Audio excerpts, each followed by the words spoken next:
আলহামদুলিল্লাহ, যাবতীয় প্রশংসা সেই মহান আল্লাহ সুবহানাহু ওয়া তাআলার জন্য, যে মহান আল্লাহ সুবহানাহু ওয়া তাআলার অশেষ মেহেরবানিতে আজ প্রতিকূল আবহাওয়ার মধ্যেও আমরা সময় মতো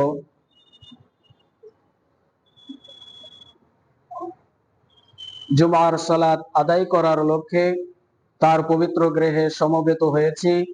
সেই মহান আল্লাহ তাআলার প্রশংসা করি আলহামদুলিল্লাহ।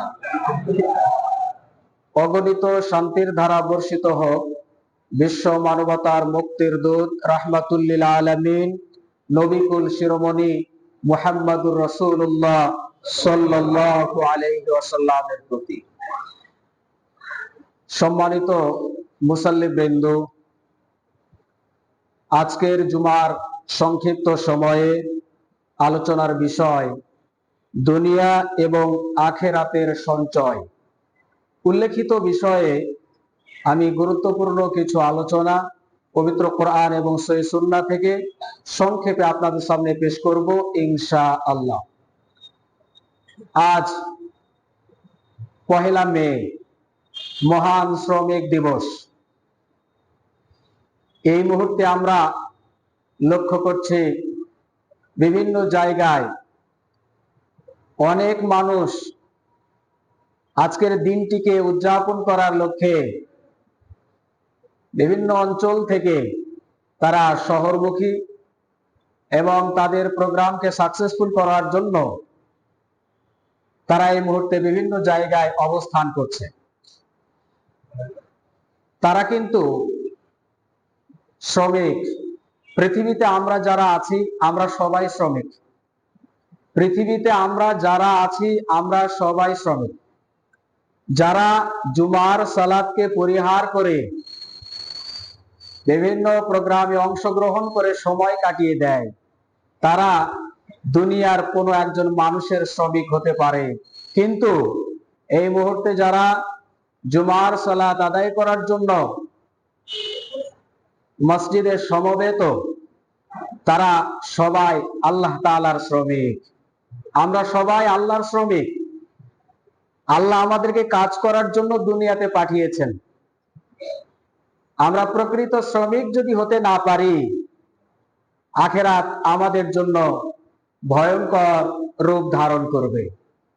এজন্য আমরা আবারও আল্লাহ তাআলার শুকরিয়া আদায় করি যে আমরা মহান আল্লাহ তাআলার শ্রমিক হয়ে তার পবিত্র গৃহে সমবেত হয়েছি। আলহামদুলিল্লাহ। আল্লাহ সুবহানাহু ওয়া তাআলা আমাদের এই ইবাদতকে, আজকের এই সময়টুকুকে কিয়ামতের দিনে যেন নাজাতের ওসিলা হিসেবে কবুল করে নেন, আমিন। সম্মানিত উপস্থিতি, আল্লাহ সুবহানাহু ওয়া তাআলা দুনিয়া এবং আখিরাতের সঞ্চয়ের বিষয়ে পবিত্র কোরআনুল কারীমে দ্ব্যর্থহীন ভাষায় ঘোষণা করেছেন। আমি মৌলিক কিছু বিষয় আপনাদের সামনে তুলে ধরব। অত্যন্ত মনোযোগ সহকারে শ্রবণ করলে আশা করি আমরা উপকৃত হতে পারবো ইনশাআল্লাহ। আল্লাহ তাআলা বলছেন, বাল তুসিরুনাল হায়াতাদ দুনিয়া, তোমরা পার্থিব জগৎকে অধিক মাত্রায় প্রাধান্য দিয়ে থাকো। ওয়াল আখিরাতু খায়রুন ওয়া আবকা, অথচ আখিরাত অতি উত্তম এবং চিরস্থায়ী।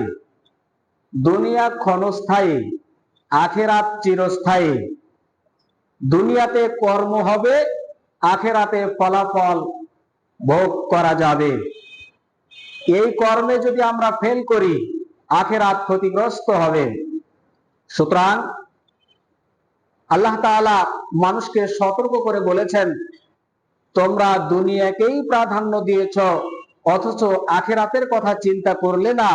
আখিরাত অতি উত্তম এবং চিরস্থায়ী। তাহলে দুনিয়া উত্তম জায়গা নয়, দুনিয়া চিরস্থায়ী নয়। যে দুনিয়াকে আমরা প্রাধান্য দিয়ে থাকি, দুনিয়ার জীবনকে আমরা কিভাবে প্রাধান্য দেই? আমরা কাজ করি, আমরা চাকরি করি, আমরা ব্যবসা করি, আমরা বিভিন্ন কর্মে নিয়োজিত। কাজ করা ইসলামী শরীয়তে বাধা নেই, ব্যবসা করা ইসলামী শরীয়তে বাধা নেই, চাকরি করা ইসলামী শরীয়তে বাধা নেই, টাকা উপার্জন করা ইসলামী শরীয়তে বাধা নেই, যদি সেটি হালাল হয়। উপার্জন যদি হালাল হয়, কাজ যদি বৈধ হয়, চাকরি যদি হালাল হয়, তাহলে ওই চাকরি ওই কাজ করাতে ইসলাম কখনোই বাধা দেয় না, বরং উৎসাহিত করে, উৎসাহ প্রদান করে। বেশি করে কাজ করতে হবে, বসে বসে সময় কাটিয়ে সম্পদ শেষ করতে হবে, এটি ইসলাম বলে নাই। বরং শারীরিক শক্তি সামর্থ্য যতক্ষণ থাকে ততক্ষণ আপনাকে আমাকে কাজ করতে হবে। কাজ করে উপার্জন করে সেই অর্থ আল্লাহ তাআলার পথে সাধ্য অনুপাতে দান করতে হবে। এভাবে করেই জীবনটাকে শেষ করে দিতে হবে, এই দুনিয়ার জীবন। কিন্তু দুঃখজনক হলেও সত্য, আমরা ব্যবসা ঠিকই করি, হালাল ব্যবসা অনেকেই করি না। আমরা চাকরি ঠিকই করি, বৈধ চাকরি সবাই করি না। আমরা কাজ ঠিকই করি, সব কাজ ভালো কাজ করি না। চুরি করাও একটি কাজ, ডাকাতি করাও একটি কাজ, ছিনতাই করাও একটি কাজ, চাঁদাবাজি করাও একটি কাজ, আত্মসাৎ করাও একটি কাজ।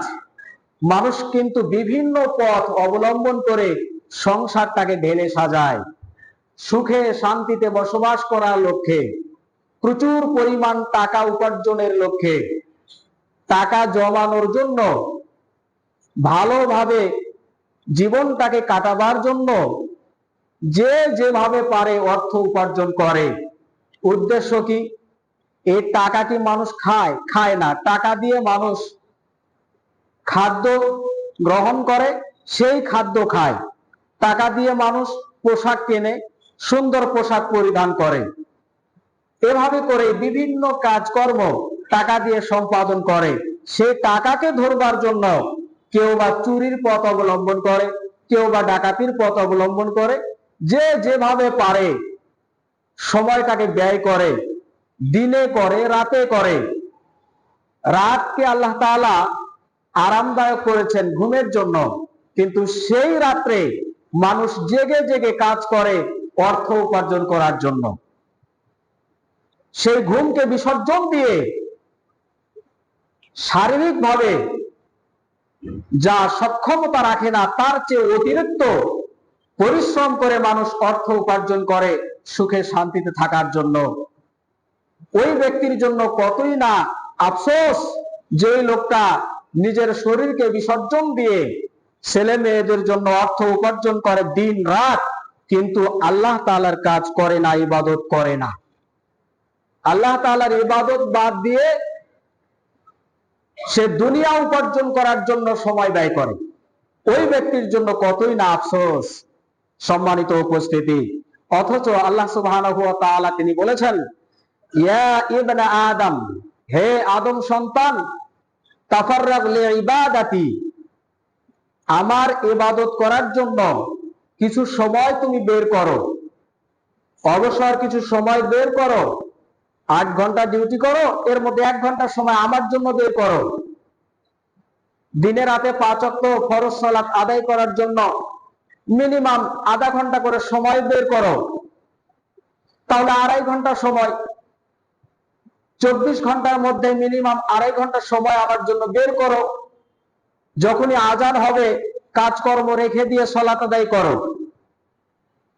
আল্লাহ তাআলা বলেছেন যে আমার জন্য একটু সময় বের করো, আমলাউ সাদরাকা গিনান, তাহলে তোমার অন্তরটাকে আমি আর্দ্রতায় পরিপূর্ণ করে দিব।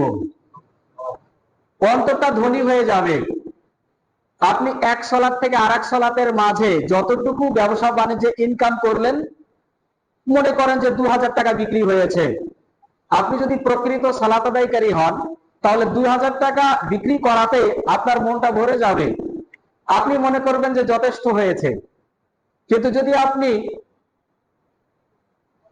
আল্লাহর জন্য সময় বের না করেন, তাহলে আপনার 5,000 টাকা বিক্রি হলেও আপনার মনে তৃপ্তি আসবে না। আপনি চিন্তা করবেন, গতকালকে এই সময়ের মধ্যে আমি 10,000 টাকা বিক্রি করেছিলাম, আজকে 5,000 টাকা হলো। আপনার মনটা এমন বলবে।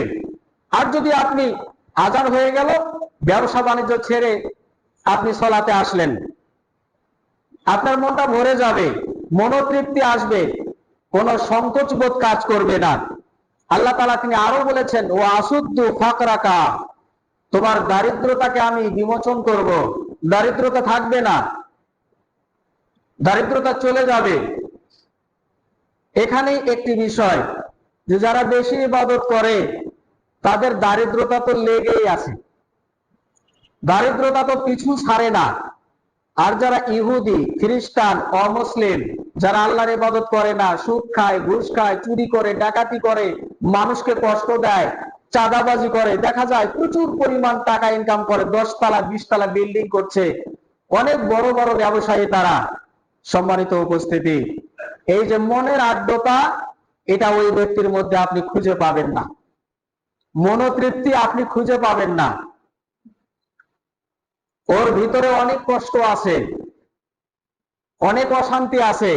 যেই লোকটা 100 টাকা দিনে ইনকাম করেছে, আল্লাহর ইবাদতও করে, আপনি তাকে জিজ্ঞাসা করবেন কি হালে জীবন কাটাইতেছেন, বলবে আলহামদুলিল্লাহ, আল্লাহ আমাকে খুব ভালো রেখেছেন।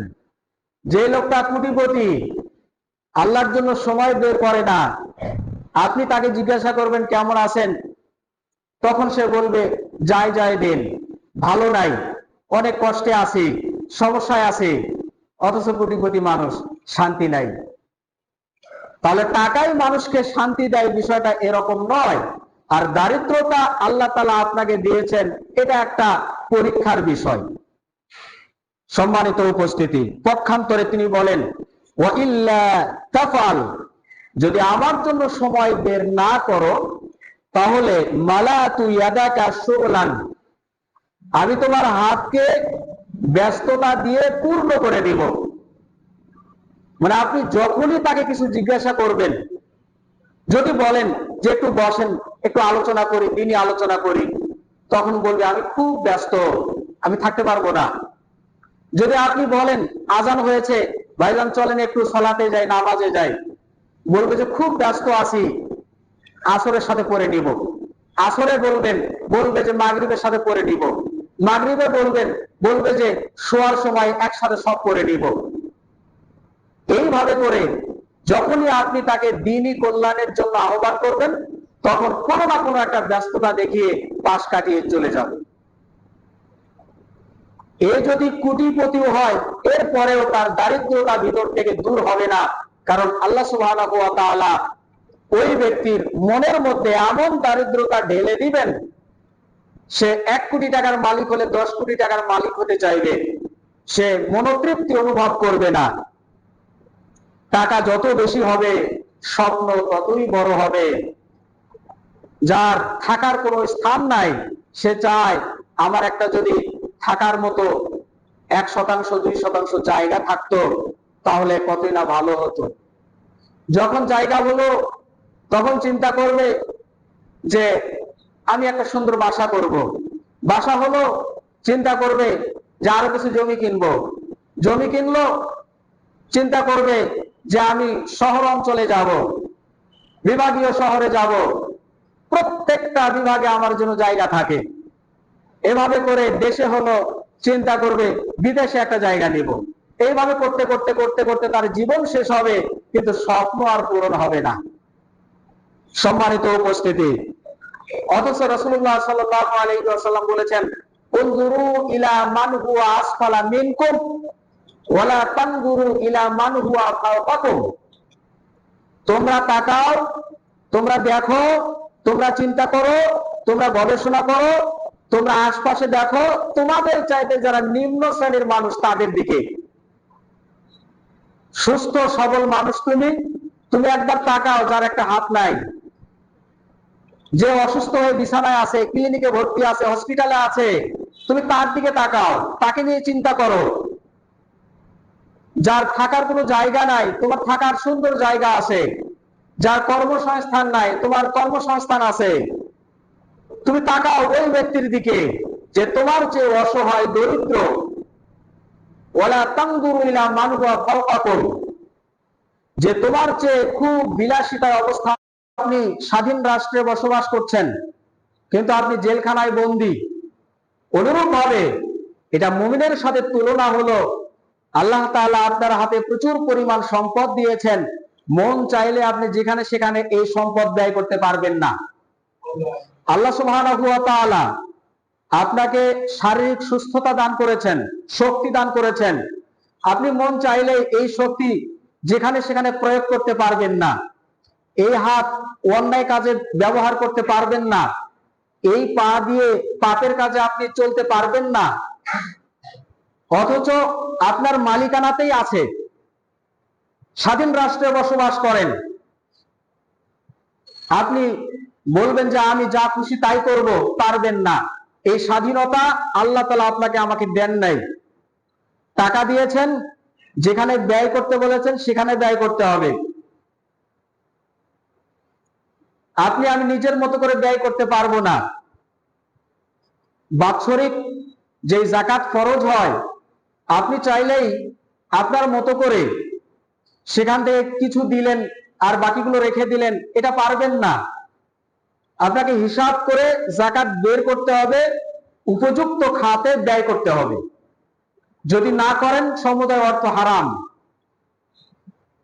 সম্মানিত উপস্থিতি, কাজেই এই দুনিয়া মুমিনের জন্য জেলখানা, মানে নিয়মতান্ত্রিক ভাবে আপনাকে আমাকে চলতে হবে। সেই নিয়ম হচ্ছে আল্লাহ সুবহানাহু ওয়া তাআলার পক্ষ থেকে জিবরিল আলাইহিস সালামের মাধ্যমে নবী করিম সাল্লাল্লাহু আলাইহি ওয়াসাল্লামের উপরে নবুয়তের 23টি বছরে যা ওহী মারফত পৃথিবীতে এসেছে, সেই ওহীর আলোকে পবিত্র কোরআন এবং সহিহ সুন্নাহর ভিত্তিতে আপনাকে আমাকে জীবন গঠন করতে হবে, চলতে হবে। তাহলেই কেবলমাত্র আল্লাহ সুবহানাহু ওয়া তাআলার যে মৌলিক উদ্দেশ্য এটা পূর্ণ হবে। আর এই উদ্দেশ্য পূর্ণ হলেই আল্লাহ আমাদের জন্য যে পুরস্কার প্রস্তুত করে রেখেছেন, ওয়ানাবিল শান্তির জায়গা জান্নাত, সেটি আমরা ভোগ করতে পারবো। আল্লাহ তাআলা আমাদের তৌফিক দান করুন, আমিন। সম্মানিত মুসল্লিবৃন্দ, দুনিয়া থেকে বেঁচে থাকার কথা রাসূলুল্লাহ সাল্লাল্লাহু আলাইহি ওয়াসাল্লাম বলেছেন। তিনি বলেছেন, আদ-দুনিয়া হুলওয়াতুন খাদিরাতুন, দুনিয়া হলো সবুজ রঙের এক চাকচিক্যময় মিষ্টি হালুয়া। পৃথিবীটাই চাকচিক্য। বিভিন্ন বাল্ব জ্বালাইলে যেমন চিকমিক চিকমিক করে, পৃথিবীতে একটার পর একটা শোভা, সৌন্দর্য, শয়তানি, বিভিন্ন রকমের চাকচিক্যের বিষয়গুলো মানুষের সামনে সুশোভিত করে শয়তান তুলে ধরে। তাই আল্লাহ নবী বলেছেন, আদ-দুনিয়া হুলওয়াতুন খাদিরাতুন, দুনিয়া হলো সবুজ রঙে রঞ্জিত এক মিষ্টি জিনিস। মিঠা জিনিস খেতে সবাই পছন্দ করে, সবাইকে ভালো লাগে, কিন্তু ওই সমস্ত ব্যক্তিদের মনের প্রবল ইচ্ছা থাকা সত্ত্বেও মিষ্টি পরিহার করে যাদের ডায়াবেটিস আছে। আপনি জিজ্ঞাসা করে দেখবেন, যাদের ডায়াবেটিস আছে তারা মিষ্টি খেতে কত বেশি পছন্দ করে, কিন্তু সামনে আসলেও বলে যে খাবো না। কেন খাবো না? আমাকে বেঁচে থাকতে হবে, অনেকদিন বাঁচতে হবে, সুস্থ থাকতে হবে। তাহলে একটা হালাল জিনিস বেঁচে থাকার তাগিদে আমরা সেই জিনিসটাও খাই না। অথচ আমরা সবাই বুঝি অবৈধ পন্থায় ইনকাম করলে সমুদায় অর্থ হারাম হবে, এই হারাম অর্থ উপার্জন করে আল্লাহর কাছে গেলে আমরা মুক্তি পাবো না, জানা সত্ত্বেও আমরা বেঁচে থাকি না। এটা শয়তান খুব চাকচিক্য করে আমাদের সামনে তুলে ধরে। সম্মানিত উপস্থিতি, দুনিয়া থেকে বেঁচে থাকার কথা আল্লাহ নবী সাল্লাল্লাহু আলাইহি ওয়াসাল্লাম বলেছেন, ফাত্তাকুদ দুনিয়া ওয়াত্তাকুন নিসা, দুটি জিনিস থেকে বেঁচে থাকো, একটা হলো দুনিয়া আর একটা হলো নারী। উলটপালট করে যদি বলেন ভুল হবে না, দুনিয়ায় নারী, নারী দুনিয়া। দুনিয়াতে মানুষ কাম ভাব পূরণের জন্য যাকে ব্যবহার করে তার নাম নারী। আর একজন মানুষকে দুর্বল করবার জন্য, শয়তানের ফাঁদে পা রাখার জন্য পৃথিবীতে সবচেয়ে বড় দুটি হাতিয়ার আছে, যার 1 নাম্বার হাতিয়ার হলো নারী, 2 নাম্বার হাতিয়ার টাকা। টাকা দিয়ে নারীকে মানুষ ভোগ করে, নারীর মাধ্যমে মানুষ পদচ্যুত হয়, বিভ্রান্ত হয়, মানুষের পদস্খলন ঘটে, শয়তানের পথে পা দেয়। সম্মানিত উপস্থিতি, দুনিয়া থেকে আপনি কিভাবে বেঁচে থাকবেন? বেঁচে থাকার অর্থ কি? রাসূলুল্লাহ সাল্লাল্লাহু আলাইহি ওয়াসাল্লাম বলেছেন, ইয়াতি আলান নাসে জামানুন, এমন একটা সময় আসবে, এমন একটা পরিবেশ মানুষের মাঝে বিরাজ করবে, লা ইউবালিল মারউ মা খাযা মিনহু আমিনাল হালাল আমিনাল হারাম। মানুষ কোনো পরোয়া করবে না, ডানে বামে দেখবে না সে হালাল পন্থায় ইনকাম করছে নাকি হারাম পন্থায় ইনকাম করছে। মানুষ দেখবে না। যেই কাজ করলে অল্প সময়ে বেশি টাকা উপার্জন করা যায় সেই পথ মানুষ অবলম্বন করবে। সেটি হালাল হোক বা হারাম হোক, এটা মানুষ বাদ বিচার খুব কম করবে। সম্মানিত উপস্থিতি, অথচ হালাল হারাম বেঁচে চলতে হবে, এটাই হচ্ছে কোরআন সুন্নাহর নির্দেশ।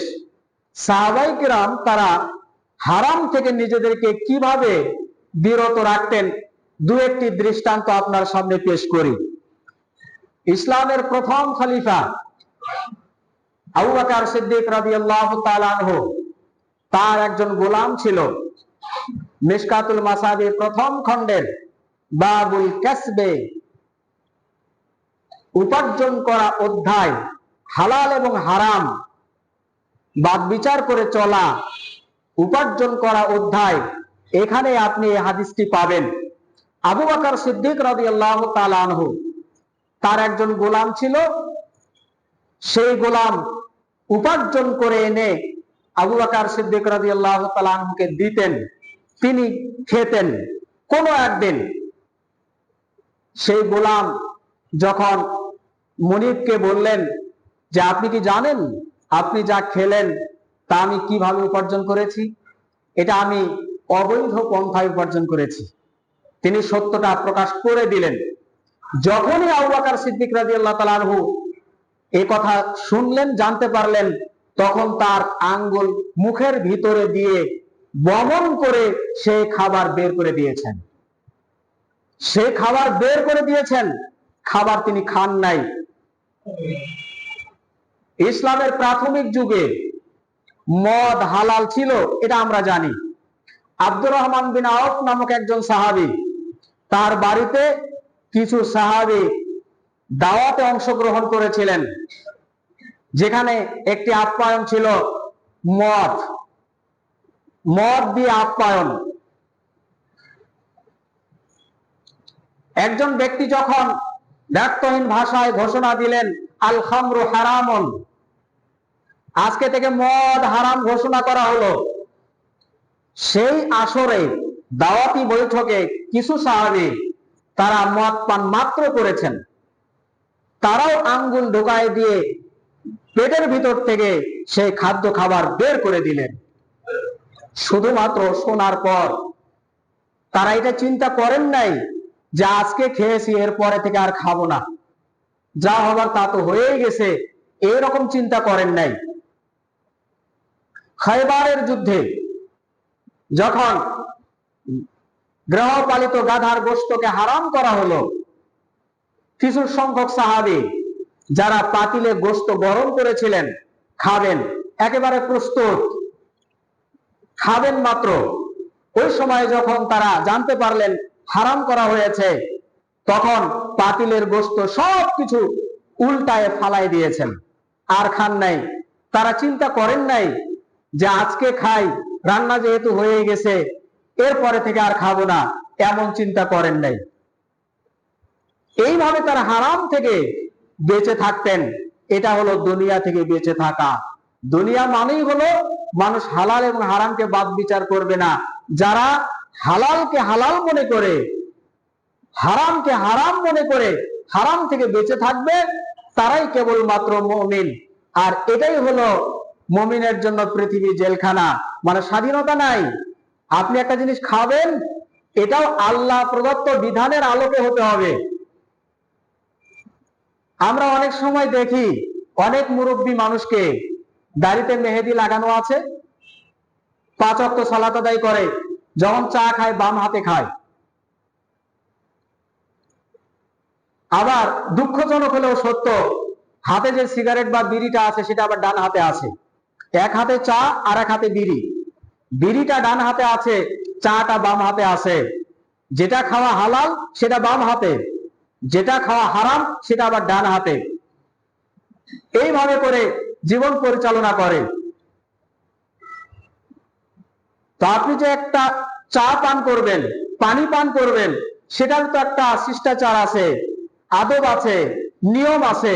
সেই নিয়মটা আপনাকে ফলো করতে হবে কোরআন সুন্নাহর আলোকে। আপনি কোনো কাজই করতে পারবেন না আপনার ইচ্ছা মতো। ইচ্ছা মতো কোনো কাজ করার অধিকার যদি থাকতো, তাহলে এই পৃথিবীতে নবী রাসূলগণ আসতেন না, কোরআন সুন্নাহ থাকতো না। যেহেতু কোরআন সুন্নাহ আছে আর আপনার আমার পরিচয় মুসলমান, তাহলে আমাকে প্রতিটি কাজই করতে হবে কোরআন সুন্নাহর আলোকে। বৈধ কাজ শুরু করবেন বিসমিল্লাহ বলে, শেষ করবেন আলহামদুলিল্লাহ বলে। যতক্ষণ সময় কাজ করলেন সব নেকিতে পরিপূর্ণ হবে। সম্মানিত মুসল্লিবৃন্দ, ব্যবসা বাণিজ্য করবেন, যত ইনকাম হবে, যদি আপনি মিথ্যা কথা না বলে ব্যবসা করেন, মিথ্যা কসম না করে ব্যবসা করেন, ধোঁকাবাজি না করে ব্যবসা করেন, তাহলে আপনার অবস্থান হবে কিয়ামতের দিনে নবী, রাসূল, সিদ্দিকিন, শুহাদা, সালেহিন তাদের সাথে। সুবহানাল্লাহি ওয়া বিহামদিহি সুবহানাল্লাহিল আযীম। ব্যবসায় মানুষের অনেক মর্যাদা, যদি সেই ব্যবসাটা হালাল হয়, মানুষকে যদি ধোঁকা দেওয়া না হয়। কাপড় ছিঁড়া আছে বা ফল একটা নষ্ট আছে, আপনার অবগতিতে আছে, আপনি জানেন, সেটা এমন ভাবে রেখে দিলেন, কাস্টমার বুঝতে পারলো না, নিয়ে গেল।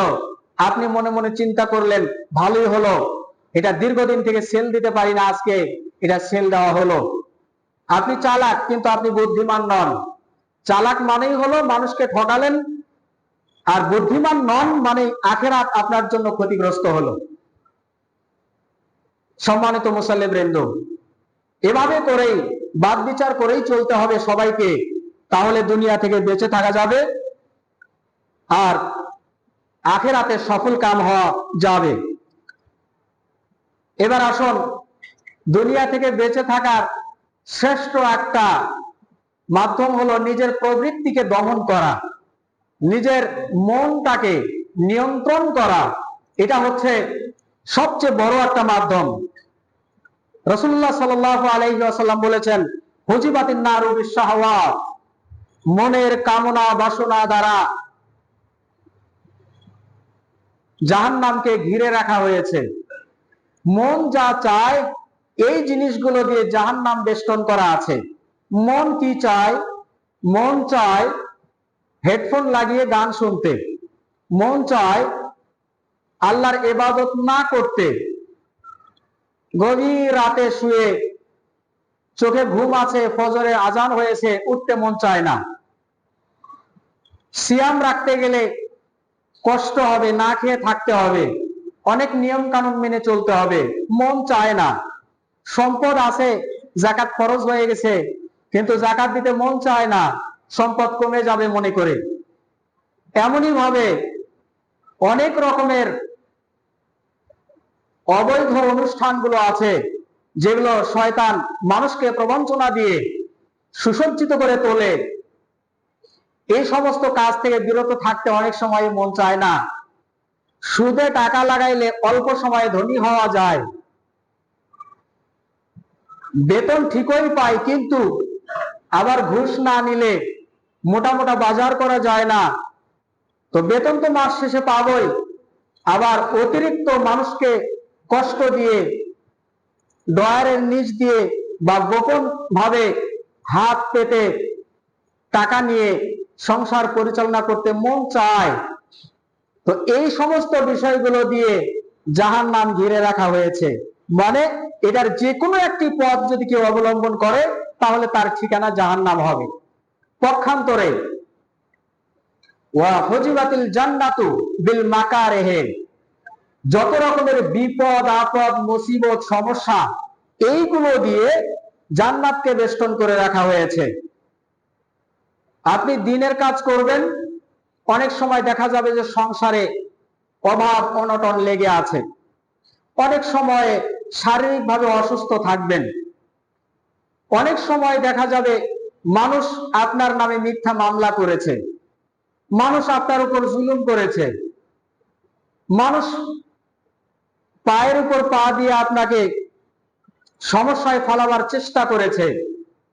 হঠাৎ করে এসে আপনার কাছে চাঁদা দাবি করবে। ব্যবসা করছেন আপনি, কষ্ট করছেন আপনি, আর একজন এসে বলবে যে 1 লাখ টাকা দিতে হবে। কেন দিতে হবে? বলছি দিতে হবে তাই দিতে হবে। আমরা এভাবেই চলি। না আমি তো দিব না। দিবেন না, ঠিক আছে, আপনি দোকান খুলতে পারবেন না। আপনি যখন রাস্তা দিয়ে যাবেন, হঠাৎ করে দেখবেন কে জানি আপনাকে আঘাত করছে, তরবারি দিয়ে আঘাত করে বা যে কোনো গুলি দিয়ে আঘাত করে আপনাকে দুনিয়া থেকে শেষ করে দিয়েছে। এখন আপনার পরিবার বিপাকে পড়ে গেল। কে আপনাকে মারলো সেটাও বুঝলেন না, কেন মারলো এটাও বুঝলেন না। রাসূলুল্লাহ সাল্লাল্লাহু আলাইহি ওয়াসাল্লাম বলেছেন, সময় এমন একটা আসবে যে সময়ে হত্যাকারীও জানবে না যে আমি কেন বা নিহত হলাম, আমি কেন বা অন্যকে হত্যা করছি, আর নিহত ব্যক্তিও বুঝতে পারবে না যে আমি কোন অপরাধে আমাকে মারা হলো, মারা হচ্ছে, কেন আমাকে আক্রমণ করছে, এটা সে নিজেও বুঝতে পারবে না। গুন্ডা ভাড়া পাওয়া যায়, টাকা দিলেই নাকি তাদেরকে যে আদেশ করা হয় সেটা বাস্তবায়ন করে। কেন বাস্তবায়ন করে, কেন তাকে মারতে হবে, এটা জানার কোনো বিষয় তারা মনে করে না। তাদের মুখ্য বিষয় হলো যে আমি 1 লাখ টাকা পেয়েছি আর এটার বিনিময়ে হলো ওকে হত্যা করতে হবে, তাই তার মিশনে নেমে সে তাকে হত্যা করছে। এরকম মানুষও ভাড়া পাওয়া যায়। গন্ডগোল করতে হবে, লাঠি সোটা দিয়ে মানুষ আক্রমণ করে, লাঠিয়াল বাহিনীও ভাড়া পাওয়া যায়। সম্মানিত উপস্থিতি, ওই লাঠি আপনার বিরুদ্ধে কথা বলবে, ওই জায়গা আপনার বিরুদ্ধে কথা বলবে, ওই হাত আপনার বিরুদ্ধে কথা বলবে, সবকিছু আপনার বিরুদ্ধে কথা বলবে। যেদিন বলবে সেদিন আফসোস করে কোনো লাভ হবে না। যারা এই দুনিয়ার পিছনে ছুটবে তারাই এক সময় ধ্বংস হবে। রাসূলুল্লাহ সাল্লাল্লাহু আলাইহি ওয়াসাল্লাম তিনি বলেছেন, তাইসা আব্দুদ দিনার ওয়াদ দিরহাম, টাকা পয়সার পূজারীরা ধ্বংস হোক, ওয়াল কাতিফা আল খামিসা, পোশাক পূজারীরা, পোশাক বিলাসী যারা, তারা ধ্বংস হোক, তাদের ধ্বংস নিশ্চিত। যারা আল্লাহর বিধানকে অবজ্ঞা করে, বৃদ্ধাঙ্গুলি দেখিয়ে, অহমিকা ভাব প্রকাশ করে, দাম্ভিকতা প্রকাশ করে, যারা বিলাসিতায় নিজেকে আত্মনিয়োগ করে, আল্লাহর নবী সাল্লাল্লাহু আলাইহি ওয়াসাল্লাম বলেছেন তারা ধ্বংস হবে। তাদের স্বভাব হলো এমন, ইন উতিয়া রাদিয়া ওয়া ইল্লাম ইউতালাম ইয়ারদা, যদি তাকে দেওয়া হয় তাহলে খুশি হয়, দিলে খুশি, না দিলে মনটা খারাপ, বেজার। এই স্বভাব পরিহার করতে হবে। অনেক সময় আমরা আল্লাহর কাছে দোয়া করি বিভিন্ন নিবেদন নিয়ে, আল্লাহ তুমি আমাকে এটা দাও, আল্লাহ তুমি এটা থেকে আমাকে রক্ষা করো, কিন্তু দেখা যায় যে সমস্যার সমাধান হয় না। তখন আমরা খুব মনক্ষুণ্ণ হই। এই স্বভাব পরিহার করতে হবে। হয়তোবা আমার ত্রুটির কারণে এই দোয়া কবুল হয় নাই, অথবা আল্লাহ আমার জন্য দুনিয়াতে দেওয়ার চাইতে আরো আখেরাতে বেশি দেওয়ার জন্য রেখে দিয়েছেন, আমাকে আল্লাহ বেশি ভালোবাসেন, কাজে এই সময়ে দিবেন না, দিবেন শেষে, আখেরাতে দিবেন, আমার জন্য বরাদ্দ করা আছে, এই জন্য অসন্তুষ্ট হওয়া যাবে না। 2-4-5 দিন বলার পরে নিরাশ হয়ে আমরা প্রার্থনা ছেড়ে দেই, এটাও করা যাবে না। লেগে থাকতে হবে, লেগে থাকতে হবে। সফলতা একদিন আল্লাহ তাআলা দান করবেন। সম্মানিত মুসল্লিবৃন্দ, একটু গভীর ভাবে চিন্তা করুন। আল্লাহ সুবহানাহু ওয়া তাআলা বলেছেন, কুল্লু নাফসিন যায়িকাতুল মাউত, প্রত্যেকটা জীবকে মৃত্যুর স্বাদ গ্রহণ করতে হবে। জীবন আছে যার, মরণ আছে তার, মরণ থেকে কেউ রেহাই পাবে না। ধনীও যাবে, গরিবও যাবে, অসহায় ব্যক্তিরাও যাবে, নারী পুরুষ সবাই যাবে। জীবন যার আছে দুনিয়া থেকে একদিন তাকে চলে যেতে হবে। আল্লাহর নবী সাল্লাল্লাহু আলাইহি ওয়াসাল্লাম বলেছেন, আকসিরু যিকরা হাদিমিল লাযযাতিল মাউত, স্বাদ বিনষ্টকারী মৃত্যুকে অধিক মাত্রায় স্মরণ করো। যেই মৃত্যু মানুষের আশা আকাঙ্ক্ষা সবকিছুকে নষ্ট করে দেয়। যে লোকটা 5 তলার ভিত্তি দিয়েছে সে তো চিন্তা করেছে আমি 5 তলা কমপ্লিট করবো, এটা তার আশা, কিন্তু ভিত্তি দেওয়ার পরে 1 তলাও হয় নাই, তার মরণ হয়েছে। মাইকে কত শুনি আমরা, অমুক আর নেই। তো এটা অন্যের ব্যাপারে শুনি, একদিন আপনার আমার ব্যাপারেও তো অন্যেরা শুনবে, সেটার জন্য আমাকে প্রস্তুতি গ্রহণ করতে হবে। রাসূলুল্লাহ সাল্লাল্লাহু আলাইহি ওয়াসাল্লাম বলেছেন, ইয়াতবাউল মাইয়িতা সালাসাতুন, লাশের পিছনে 3টা জিনিস যায়। মানুষ যখন মারা যায় তখন কবর দেওয়ার সময়ে তার পিছনে পিছনে 3টা জিনিস যায়। ইসনানে ফায়ারজু ইসনানে ওয়া ইয়াবকা ওয়াহিদুন, দুটো ফিরে আসে, একটা থেকে যায়। ফিরে আসে কি? 1 নাম্বার আহলুহু, তার পরিবার পরিজন, বন্ধু বান্ধব, আত্মীয় স্বজন, শুভাকাঙ্ক্ষী হিতাকাঙ্ক্ষী। চোখ দিয়ে অশ্রু প্রবাহিত হচ্ছে, বুক ফেটে যাচ্ছে, তার পিছনে পিছনে যাচ্ছে, কান্না ভেজা কণ্ঠে কত কথা বলছে, কিন্তু সেও কবর দেওয়ার পর ফিরে চলে আসে। আর কি আসে? অমালুহু, তার সরঞ্জামাদি, তার সাথে যা যায় এই সরঞ্জামাদি গুলো ফিরে আসে। মসজিদের খাটলিটি কত মানুষের জন্য নিয়ে যাওয়া হয়, আবার কিন্তু ফিরে আসে। বাকি থাকে একটি জিনিস, ফায়াবকা আমালুহু, তার কর্ম, তার আমল, তার আমলটা বাকি থাকে, এটা আর ফিরে আসে না, এটা তার সাথেই থাকে। এবার ফেরেশতা আসবে, তাকে উঠিয়ে বসাবে, কানে শোনে না, চোখ দিয়ে কিছু দেখে না, হাতুড়ি আছে, যদি জবাব দিতে না পারে তাহলে মারতে শুরু করে। এমন ভাবে মারে, নির্দয় ভাবে, কোনো দয়া মায়া নাই। কারণ দয়া হবে কেমনে? কানেও তো শোনে না, আপনি চিৎকার করছেন, কানে তো শুনছে না। কোথায় মারতেছে? মাথায় নাকি বুকে নাকি কোন জায়গায়? এটা তো দেখতে পাচ্ছে না, শুধুই মারছে। সম্মানিত মুসল্লিবৃন্দ, আর একটু ভালো করে চিন্তা করে দেখুন যে এই পৃথিবীতে তো আমরা আসলাম, আল্লাহ কেন আপনাকে আমাকে পাঠালেন, কি রেখে গেলাম, আখিরাতের জন্য কি নিয়ে গেলাম, দুনিয়ায় কি রেখে গেলাম, আখিরাতে কি নিয়ে গেলাম। রাসূলুল্লাহ সাল্লাল্লাহু আলাইহি ওয়াসাল্লাম তিনি তো বলেছেন, ইযা মাতাল ইনসানু ইনকাতা আনহু আমালুহু, মানুষ যখন মারা যায় তার আমলের যত পথ ঘাট সব বন্ধ হয়ে যায়। 3টা চালু থাকে, একটা হলো সাদাকায়ে জারিয়া। আল্লাহ আপনাকে অনেক সম্পদ দিয়েছেন, এই সম্পদ আপনি কোন পথে ব্যয় করলেন, কিছু আল্লাহর জন্য রাখলেন কিনা, যেটা আল্লাহর ব্যাংকে রাখলেন সেটা আপনার উপকারে হবে, আপনার উপকারে আসবে, আখিরাতের সঞ্চয় হবে।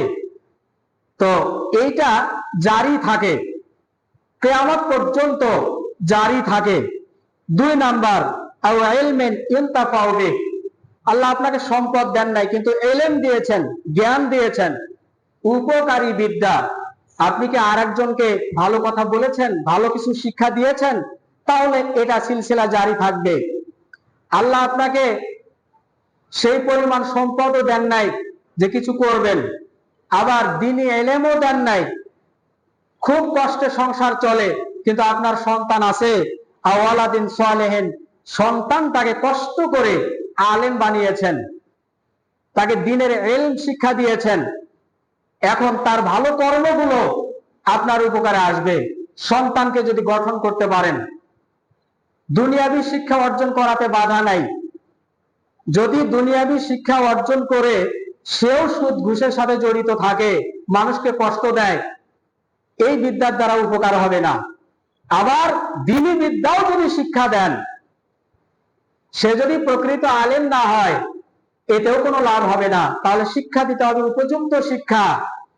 যেই সন্তানকে আপনি রেখে গেলেন, রেখে যাওয়ার পর মৃত্যুবরণ করলেন, মৃত্যুবরণ করার পর ওই সন্তান আপনার জানাজার সালাত আদায় করালো, আপনার জন্য চোখের পানি ফেলে দোয়া করবে।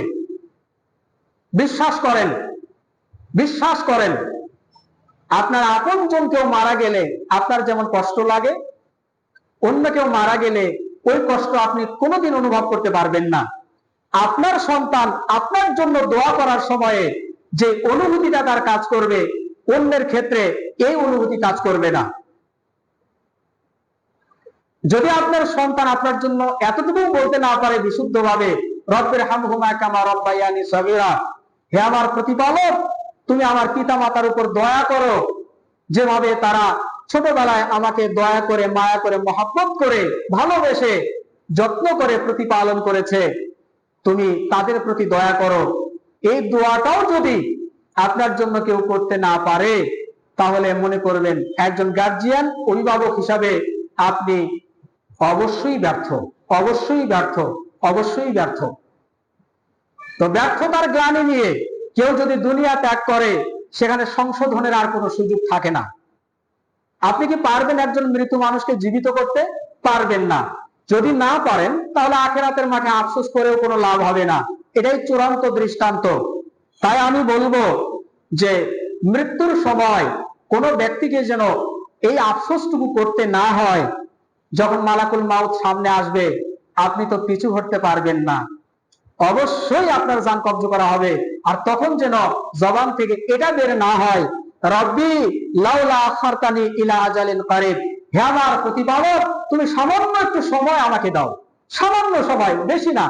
অথচ আল্লাহ আপনাকে 50 বছর সময় দিয়েছিলেন, কিন্তু আপনি বলছেন সামান্য একটু সময় দাও, ফাসাদদাকা ওয়া কুন মিনাস সালিহিন, আমি একটু দান করব, আমার কলকারখানার অভাব নাই, টাকা পয়সার অভাব নাই, সম্পদের অভাব নাই, কোনো কিছুর অভাব নাই আল্লাহ, কিন্তু আমার একটু সময়ের অভাব হচ্ছে, আমাকে একটু সময় দাও, আমি দান করব। বলতে যেন না হয় আখিরাতের মাঠে, রব্বানা আখরিজনা, হে আমার প্রতিপালক তুমি আমাকে জাহান্নাম থেকে বের করো, একটু বের করো আমাকে, না আমাল সালিহান গায়রাল্লাযী কুননা নামাল, আমি দুনিয়াতে গিয়ে ওই আমল করব যে আমলটি সালেহ, সৎ, ভালো, আর ওই আমল করব না যেটা করে এসেছি, এটা আর করব না। নবী রাসূলগণ যেভাবে বলেছে আমি সেইভাবে করব, কোরআন সুন্নাহ যেভাবে এসেছে আমি সেইভাবে কাজ করব। এভাবে আফসোস যেন করতে না হয়। তাই আমি সকলের প্রতি উদাত্ত আহ্বান করছি, সময় আমাদের হাতে নেই, 1 সেকেন্ড সময় আমাদের হাতে নেই। হতে পারে এমন এই বৈঠক থেকে কেউ যেতে পারবে না, টলে পড়ে এখানেই মৃত্যু হবে। তাই আমি বলবো সকলকে নিয়ত করতে হবে যে অবশ্যই আল্লাহ তাআলা আমাকে সুস্থ সবল হৃষ্টপুষ্ট বলিষ্ঠ করেছেন, আমাকে এই শরীর আল্লাহর পথে ব্যয় করতে হবে যেভাবে তিনি ব্যয় করতে বলেছেন। আল্লাহ তাআলা আমাদের হাতে অনেক সম্পদ দিয়েছেন, এই সম্পদ ওই পথে ব্যয় করতে হবে যেই পথে ব্যয় করলে আমার মৃত্যুর পরে উপকারে আসবে। আপনার সন্তান কতটুকু দান করবে বা করবে না এর কোনো নিশ্চয়তা নাই। নিজেকে দিয়ে চিন্তা করুন, আপনার বাবা আজকে দুনিয়ায় নাই, আপনি কি পরিমাণ বাবার জন্য দান করছেন? সম্পদ তো আপনার অনেক, কিন্তু বাবার জন্য কতটুকু করতে পারছেন? ঠিক একই ভাবে আপনার সন্তান আপনার জন্য কি করবে এটা এখনই ভাবতে হবে, আমাকেই ভাবতে হবে, আমাকেই কিছু করে যেতে হবে, স্থায়ী কিছু করতে হবে। সন্তান যদি খারাপ হয় তাহলে তো প্রশ্নই আসে না, কোন পথে যে ব্যয় করবে এটার জন্য জবাবদিহি করতে হবে। কাজেই আমার টাকা, আমার সম্পদ, আমার মতো করে আমি ব্যয় করবো এই স্বাধীনতা নাই। আল্লাহর দেওয়া বিধান অনুপাতে আমাকে ভালো কাজে ব্যয় করতে হবে, এটাই হচ্ছে চূড়ান্ত বিধান। সেই লক্ষ্যে আমি উদাত্ত আহ্বান করছি, আপনারা বরাবর এই দ্বীনি কাজে, ভালো কাজে, দ্বীনি শিক্ষা প্রতিষ্ঠানের জন্য অনেক ব্যয় করে এসেছেন, করছেন, অবশ্যই জাযায়ে খায়র আল্লাহ তাআলা আপনাদেরকে দান করবেন। আমি আশা করি এমন একটি সাদাকায়ে জারিয়া হিসাবে আল জামিয়া সালাফিয়া মাদ্রাসা প্রতিষ্ঠা লাভ করেছে আপনাদের সকলের সার্বিক সহযোগিতায়। কেউ বা টাকা দিতে পারেন নাই, বুদ্ধি দিয়েছেন, পরামর্শ দিয়েছেন, শারীরিকভাবে কাজ করে সহযোগিতা করেছেন। এমনই ভাবে যাদের টাকা আছে টাকা দিয়ে বিল্ডিং করেছেন, আরো একটি নতুন ভবন হচ্ছে, এটার জন্য আপনাদের অনেক ত্যাগ। আল্লাহ তাআলা আপনাদের যত ত্যাগ, টাকা পয়সা থেকে শুরু করে সবকিছুকেই যেন কিয়ামতের দিনে নাজাতের ওসিলা হিসেবে কবুল করে নিন, আল্লাহুম্মা আমিন। আপনারা যেন এই দ্বীনি কাজের সাথে সম্পৃক্ত থাকতে পারেন। এখানে আলেম তৈরির কারখানা, এটা থেকে আমরা সকলেই উপকৃত হতে পারবো। আমি এর আগেও একবার খুতবায় বলেছিলাম, আপনাদেরই ফসল হিসাবে আমিও একজন, আপনাদের ফসল হিসাবে আমিও একজন। এক সময় আমি ওখানে ছাত্র হিসাবে ছিলাম, আজকে কথা বলছে, আপনারা শুনছেন।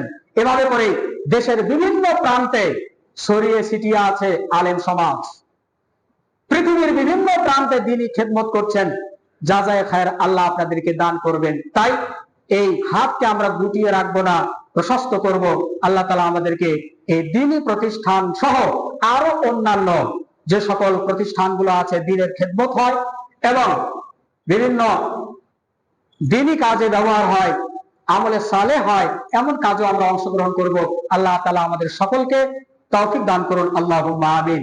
আজকের খুতবায় যতটুকু আলোচনা রাখলাম, আল্লাহ তাআলার কাছে কায়ো মনে প্রার্থনা করছি, আল্লাহ তাআলা যেন প্রথমে আমাকে আমল করার এবং আপনাদেরকে শ্রবণ করে সে অনুপাতে আমল করার তৌফিক দান করেন, আল্লাহুম্মা আমিন। বারাকাল্লাহু লানা ওয়া লাকুম ফিল কুরআনিল আযীম।